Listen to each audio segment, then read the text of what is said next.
Обзор на эти часы я хотел снять очень давно. Почему-то это казалось самым трудным видео для меня. Сами часы я приобрел больше года назад. Все это время они пролежали у меня в коробке. Это красивый Seiko 5. Сегодня я хочу поговорить об этих часах и сравнить его с двумя другими моделями, которые есть у меня. Речь про Seiko SNX S79. Моделей SNX S есть несколько. Кроме 79 у меня также есть 77. Эта модель имеет синий циферблат. Также есть и другие варианты. 73, 75, 80 и 81, среди прочих, которые отличаются цветом циферблата. Для более интересного цвета вы можете обратить внимание на модель SNX 447, но это уже другая серия. Я хочу сфокусироваться на модели SNX S79 и сравнить с другими Seiko 5 на примере SNK 357. Часто обзоры на эти часы сопровождаются заголовком «Убийца Rolex за $100». Вряд ли в Rolex сильно переживают по этому поводу. Но давайте досмотрим это видео до конца и сделаем собственные выводы. Однако уже сейчас можно сказать, что ценник в $100 – это явно устаревшая информация. С одной стороны, Seiko планомерно повышают цены на свои часы. С другой стороны, это хайп вокруг убийцы Rolex породил небольшой ажиотаж на эту модель, что увеличило интерес и подстегнуло цены. Поэтому просто умножайте заявленную ранее цену на 2. А в чем, собственно, весь хайп на эту модель? Просто часы чертовски красивы. Но это, конечно, субъективно.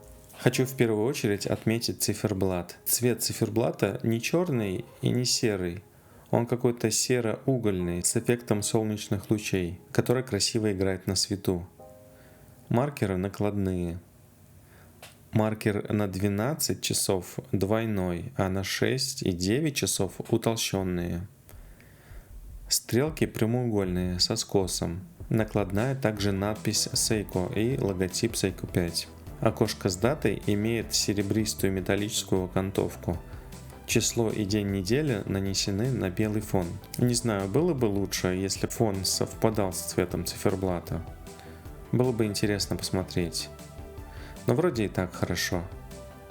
Вот на что действительно было бы интересно посмотреть, так это на версию без даты. Но это противоречит философии Seiko 5, мне кажется. Модель SNX S77 выглядит точно так же, только циферблат переливается синим цветом. Еще почему-то у версии 79 есть надпись 21 камень снизу, а у 77 модели этой надписи нет. В остальном они как братья-близнецы. Говоря о близнецах, трудно упустить сходство этих моделей с Rolex Oyster Perpetual. Если бы речь шла о часах с AliExpress, мы бы сказали о скопированном дизайне. В случае с Seiko мы используем более благородное слово «homage». Да, это не прямая копия, а глубокое вдохновение. Чуть более оригинально смотрится SNK 357. Сразу видно, что заводная головка не скрыта под корпусом, а игра света проявляет на циферблате лого Seiko 5. В этой модели другие метки, другой корпус и другой браслет. Кстати, про корпус и браслет. Корпус у SNX S полностью полированный. Лицевая и боковая сторона, безель, ушки, все полировано. Мне нравится, как это выглядит, когда на корпусе нет отпечатков пальцев и царапин. Очень странно при этом выглядит браслет. Он полностью сатинированный и никак не сочетается с полированным корпусом. Браслет является, наверное, самым слабым звеном в этих часах. Он дешевый, звенья не цельные, застежка штампованная. Кстати, в SNK 357 ситуация немного лучше. Во-первых, полированный корпус сочетается с сатинированными элементами на ушках. Браслет имеет как полированные, так и сатинированные элементы. Это выглядит гораздо более гармонично. И хоть звенья по-прежнему не литые, зато застежка немного лучше устроена. Точность хода находится в широком диапазоне от минус 20 до плюс 40 секунд в день. На практике все очень индивидуально. Механизм 7S26 не самый точный, но вполне надежный и очень распространенный, а это высокая ремонтопригодность. Браслет — это не единственное мое нарекание к этим часам, ведь браслет можно сменить. К сожалению, ширина между ушек составляет 19 мм, что является более редким значением между 18 и 20 мм. Это немного сужает возможность по поиску браслета или ремешка, но вовсе не исключает возможность замены.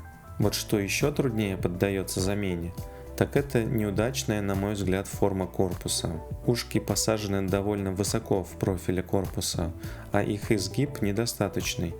Поэтому на руке данная модель имеет довольно странную посадку с просветами в месте соединения с браслетом. Ну что ж, хотя бы улучшенная вентиляция. Еще довольно досадный момент – уровень водозащиты 30 метров. Эти часы нужно беречь от воды. К другим недостаткам SNX 79, да и в целом к линейке Seiko 5, использующей старый механизм 7S26, относят отсутствие ручного завода. Чтобы завести часы, необходимо их потрясти, чтобы ротор автоподзавода совершил 20-30 вращений. А чтобы часы продолжали идти, требуется их носить весь день. Второе неудобство, связанное с использованием этого механизма, это отсутствие стоп-секунды. При установке времени секундная стрелка не останавливается и не получается так просто выставить точное время. Этих недостатков лишены более новые модели Seiko 5. У меня старая модель, которая появилась, наверное, около 10 лет назад. Это видно по старому логотипу. Цифра 5, обрамленная щитом. Современные модели Seiko 5 имеют обновленный логотип в виде стилизованной цифры 5. Я не уверен, что часы серии SNX-S до сих пор производятся, но я вижу, что они все еще доступны в продаже. И если вам попадется хорошая цена на эти часы, я бы рекомендовал их к покупке. Как это бывает у Seiko, они выпустили обновленную модель своих популярных часов. И как это часто бывает, наряду с небольшими улучшениями, Seiko просто поднимает цену на новую модель в 3 раза. Обзор новой модели выходит за рамки этого видео, и хоть обновление добавляет некоторые улучшения, на мой вкус внешний вид стал немного хуже. В паре с высокой ценой я лучше остановлюсь на старой версии, пока они все еще есть в продаже. А в заключение я просто повторю все, о чем я уже сказал. Часы смотрятся шикарно и пока еще имеются в продаже. Если на них будет привлекательная цена, я бы смело брал. Часы имеют свои недостатки, некоторые из которых можно исправить. К числу таких улучшений можно отнести замену браслета, замену механизма на Seiko NH36, замену минерального стекла на сапфировое. Что-то из этого я обязательно попробую сделать, и это будет материалом для нового видео. Так что будьте на связи и до новых встреч!